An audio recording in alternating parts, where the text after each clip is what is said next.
ሰላም ጤና ይስጥልኝ። ካሳሁን ነኝ። ዛሬ በአንድ ጉዳይ ላይ ሁለት አይነት ማኒፌስቴሽን አደርጋለሁ። አንደኛው ማኒፌስቴሽን የሰው ልጅ ግንዛቤ የሚያቀጭጭ ሲሆን፣ ሁለተኛው ማኒፌስቴሽን ግን የሰው ልጅ ግንዛቤ ከፍ የሚያደርግ ነው። ይሄንን ግንዛቤ ሳስቀምጥ እንግዲህ በአንድ ጉዳይ ላይ ነው። ይሄ በጉግል ላይ የወጣ የዛሬ ዜና ነው። ዜናው የወጣው ቮርትላንድ ወይም የኛ ሀገር በሚል ጋዜጣ ላይ ነው። ይህ ቮርትላንድ ወይም የኛ ሀገር የሚለው ጋዜጣ የኖርዌይ ጋዜጣ ነው። እንደምታዩት ይቺ ልጅ ሉቺያ ዘርአይ ትባላለች። ሉቺያ ዘርአይ ዋፍል ስትጋገር ነው። ይሄን ዋፍል የስካንዲኔቪያ ካልቸራል ምግብ ነው። ኖርዌጂያኖችም ትልቁ የካልቸራቸው ምግብ ዋፍል ነው። ዋፍል የሚባል ቂጣ አለ። በዚህ የቂጣ መጋገሪያ የሚጋገር እንግዲህ ሉቺያ ዘርአይ እንደምታዩት ጥቁር ነች፣ ኢትዮጵያዊ ነች። አቶ ዘርአይ አባቷ ለምን ሉቺያ ብለው አወጡላት? እቺ ልጅ ጣሊያናዊ አይደለችም። ሉቺያ ደግሞ የጣሊያን ስም ነው እና አቶ ዘርአይ እንግዲህ ሞስት ፕሮባብሊ ትግራይ ናቸው። የትግራይ ስም ነው ዘርአይ። ምክንያቱም ሁሉም የየአካባቢው ስም አለው። አማራውም፣ ትግሬውም፣ ደቡብ ህዝቡም የተለያየ አቅጣጫ፣ ጉራጌውንም ብትወስዱ የራሴ የሚለው በባህሉ የሚገልጸው ስም አለ እና ዘርአይ በከፍተኛ ሁኔታ የትግራይ ሰው ናቸው። ለምን ለልጃቸው ሉቺያ አሏት? ክልስ እንዳልሆኑ፣ እቺ ልጅ የጣሊያን ክልስ እንዳልሆነች በጣም ያስታውቃል። እና ይሄ እንግዲህ እንዳለ ሆኖ ይሄ አንዱ ሀሳቤ ነው። ሁለተኛው ሉቺያ ዘርአይ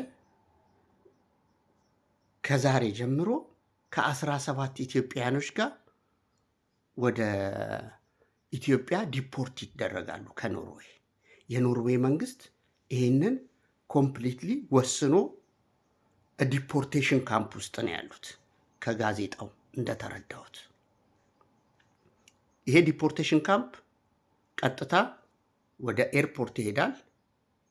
ከኤርፖርት ዲፖርት ወደሚደረጉበት ሀገር ነው የምትሄደው። ወደ ኢትዮጵያ ነው ዲፖርት የሚደረጉት። አሁን ሉቺያ ዘርአይን የኖርዌይ ህዝብ ሊያድናት ፈልገዋል። እንደ ማንኛውም ሀገር ኖርዌይ ውስጥ ህግ ተፈጻሚ ይሆናል። በህግ ተደንግጓል። ዲፖርት ሊደረጉ ነው። ዲፖርቴሽን ካምፕ ውስጥ ነው ያሉት። ይህንን ህግ በኃይል ኖርዌጂያኖች ሊያስቆሙት አይችሉም። ግን ሉቺያን ማዳን ፈልገዋል። ሉቺያን ማዳን ሲፈልጉ እንዴት የተጠቀሙበትን ዘዴ ነው እዚህ ላይ ማሳየት እንፈልገው። ቅድም እንዳልኩት ዋፍል ማለት የባህላቸው ምግብ ነው። የኖርዌጂያኖች የኖርዌይን ባህል ምግብ ሉቺያ እንደምትወድና ሉቺያ እንደምትጋግር ሲያሳዩ፣ ሉቺያ በባህሉ ኢንቲግሬት አድርጋለች። ሞስት ፕሮባብሊ ቋንቋውን ትችላለች እና ባህላቸውንና ቋንቋቸውን የወደደና ኢንቲግሬት ያደረገ ከሆነ በሀገራቸው ቢኖር ፕሮዳክቲቭ እንደሆነ ያውቃሉ። አንድ ሰው የአንድን ሀገር ባህል ተሰዶ ሄዶ ከወደደ ኢንቲግሬት አረገ ማለት ነው። ኢንቲግሬት ካረገ ደግሞ በዛ ሀገር ላይ ሲኖር ምርታማ ሆኖ ነው የሚኖረው። ቢያንስ በህብረተሰቡ ላይ ችግር አይፈጥርም። ወንጀለኛ አይሆንም። የተለያየ ኔጌቲቭ የሆነ ነገር ውስጥ የመግባት አቅሙ ዝቅተኛ ነው። በመሃሉ ሌላ አደጋ አጋጥሞት እንደዛ አይነት ነገር ውስጥ ኔጌቲቭ የሆነ ኢንቫይሮንመንት እስካልገባ ድረስ እና አሁን ሉቺያን ለማዳን ካልቸራችንን ትወደዋለች። በየጊዜው ዋፍል እየሰራች ትመገባለች። ኢቭን እኛንም በእንግድነት ትጠራናለች።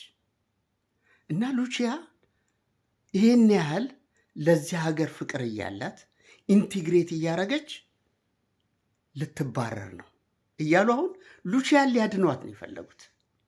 ሉቺያ እንደው ዘደይ ጉዳዩ ሪኮንሲደር ሊደረግ ይችላል። ይሄ የኔ ግንዛቤ ነው። አለበለዚያም ዲፖርት ልትደረግ ትችላለች።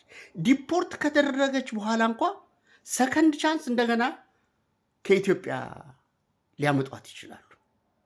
ምክንያቱም አንድን ነገር ሲጀምሩት ለመጨረስ እስከ መጨረሻው ጥግ ለመድረስ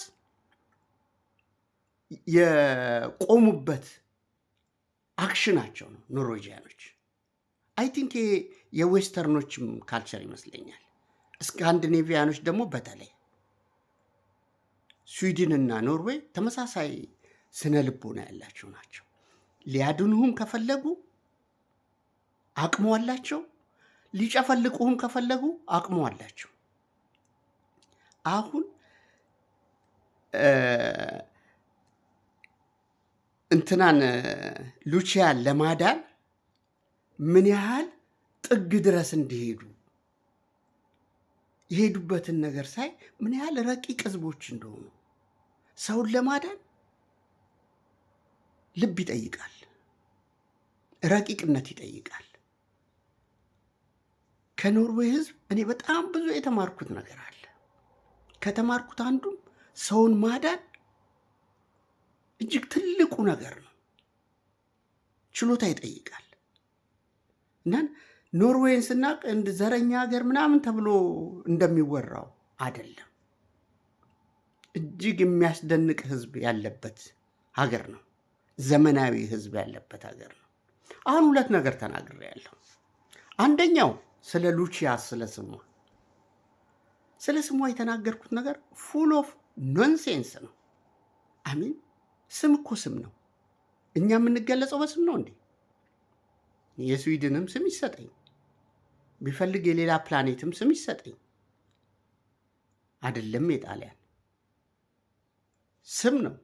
ከዛ ውጭ ምንም አይደለም። ሊቀየር የሚችል ነው። ከኢንቫይሮንመንት የሚቀየር ነገር ነው። ለምሳሌ ብዙዎች ወደዚህ ሀገር ስደተኛ ሆነው ሲመጡ ብዙ ነገራቸውን ይቀይራሉ። ለፕሮቴክሽን ብለው ብሔራቸውን ሊቀይሩ ይችላሉ። ኢቭን ሀገራቸውን ሊቀይሩ ይችላሉ። የትምህርት ደረጃቸውን ሊቀይሩ ይችላሉ። ስማቸውንም ሊቀይሩ ይችላሉ። ትንሹ ነገር ነው ስም። ሰው ለምሳሌ ከአንደኛ ክፍል እስከ ዩኒቨርሲቲ ተምሮ ዶክመንቱ እንዳይታወቅበት፣ እሱ ማንነቱ እንዳይታወቅበት ዜሮ ላይ ያገባው ይችላል። ስሙ ሲቀየር ሁሉም ነገር ይቀየራል። ያንን ዶክመንት ማምጣት አይችልም። ስም ግን ነንሰስ የሆነ ነገር ነው። ልክ ይህን ነንሰስ የሆነ ነገር ጣሊያናዊ ስለሆነች ነው አቶ ዘርአይ ይሄን ያወጡላት ምናምን እያልኩ የምናገረው ነገር ፐርሰፕሽንን የሚያቀጭጭ እንጂ አፕሊፍት የሚያደርግ አይደለም። ፐርሰፕሽንን አፕሊፍት የሚያደርገው የሰው ልጅ እንዴት አንድን የተጎዳን ሰው ለማዳን የሚያደርገውን ጥረት ነው። የኛም ፐርሰፕሽን ከፍ ሊያደርግ የሚችለው። ዛሬ ላስተላልፍላችሁ የፈለግኩት እንግዲህ በአንድ ጉዳይ ላይ ሁለት አይነት ነገር ማውራት እንደሚቻል፣ አንድም የሰው ልጅ ግንዛቤ ከፍ ማድረግ እንደሚቻል፣ ሌላኛው ደግሞ የሰው ልጅ ግንዛቤ ማቀጨጭ እንደሚቻል ነው። ምርጫው የእናንተ ነው። ሰላም ዋሉ። መልካም ሰንበት እመኛለሁ።